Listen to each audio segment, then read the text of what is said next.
Pati, nakita mo ba si Cindy? Hay nako, bumili ng paputok. Nahagis daw sa'yo. Galit na galit eh. Lagot ka. Ha? Akala ko kayo namin kanina. Okay lang? Isang malaking good luck na lang sa'yo. Jimba, gusto mo? Tabi dyan, Miss Piggy. Okay. Ikaw palang secret admirer, ah. Hindi totoo yun. Hindi ako yun. Alam mo ba kung sinong kinakalaban mo sa pag-aastig-astigan mo kay Cindy? Gusto mo talaga maging punch yung pag-araw-araw, no? Tawakan mo ito. Oh, ayun na naman kayo. Wala ka namang ginagawa masama eh. Pingi! Ano ba? Takawalan niyo siya. Iwan mo. So, ibig sabihin nito tayo pa rin? Hindi. Dahil hindi naman totoo yung issue yun eh. Kaya huwag niyo na pag-initan si Baste. Tara na nga. Siguro, teka. Lucas. Oh. Pinapabigay ni Natalie. Para daw malaman mo kung gaano siya ka-sweet sa'yo. Sige na, kunin na.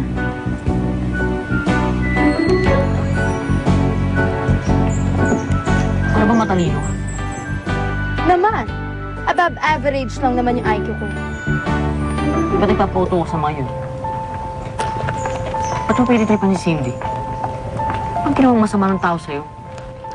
Hindi kaya ako. Sila Natalie kaya ano? Pero kasama ka nila.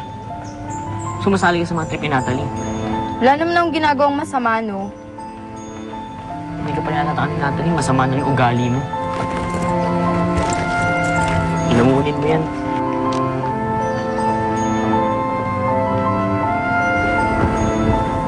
Okay ka lang? Okay, Cindy. Hindi ka ba galit? Bakit? May rason ba ako para magalit? Yung tungkol kanina, alam ko namang gawa-gawa lang ni natin yun. Cindy, sorry ah. Pagkama na ng secret admirer. Hindi ko ba talaga nagalit sa akin? Hindi, no? Natatawa pa nga ako eh. Kasi alam ko namang kahit sa panaginip ko, hindi ko ma-imagine na ikaw ang secret admirer ko. Tama ba namang ikaw manliligaw sa akin? Manliligaw?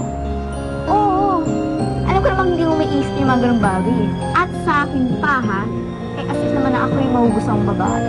Kaya hello talaga sila. Sige, gagawa pa ako ng pressure game ha? Sige. Kung masakit pa, pumunta ka na lang sa clinic ha? Sige. Sige. Salamat. Dadala ko mo tayo, Chief. Sige.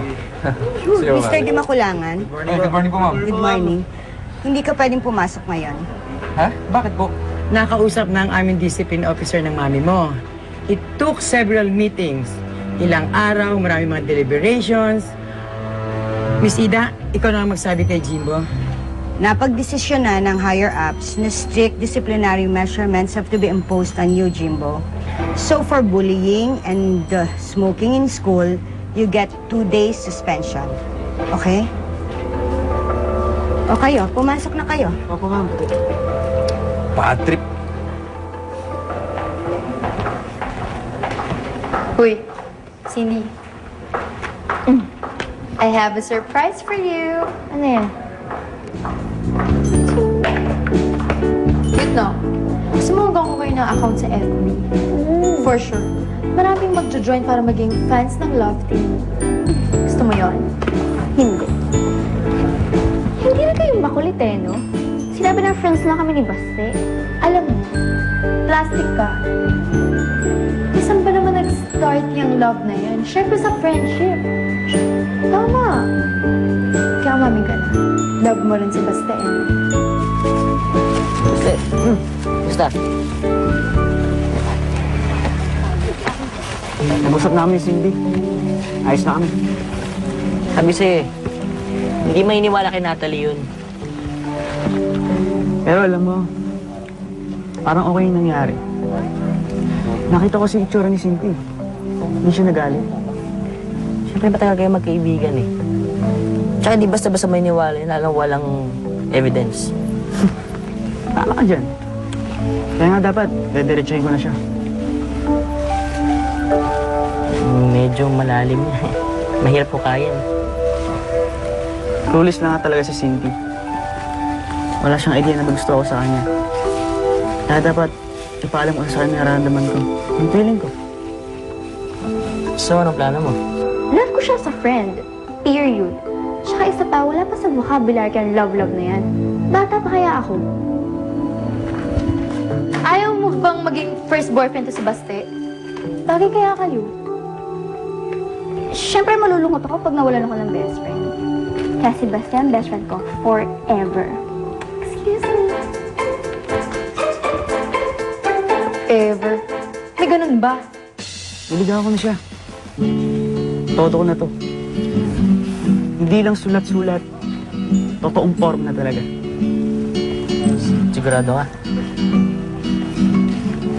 Nag-umpisa na tayo sa mga sulat-sulat, sa mga love letter. Ngayon, itutuloy-tuloy ko na.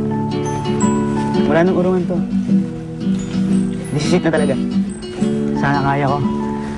Sana makaya ko.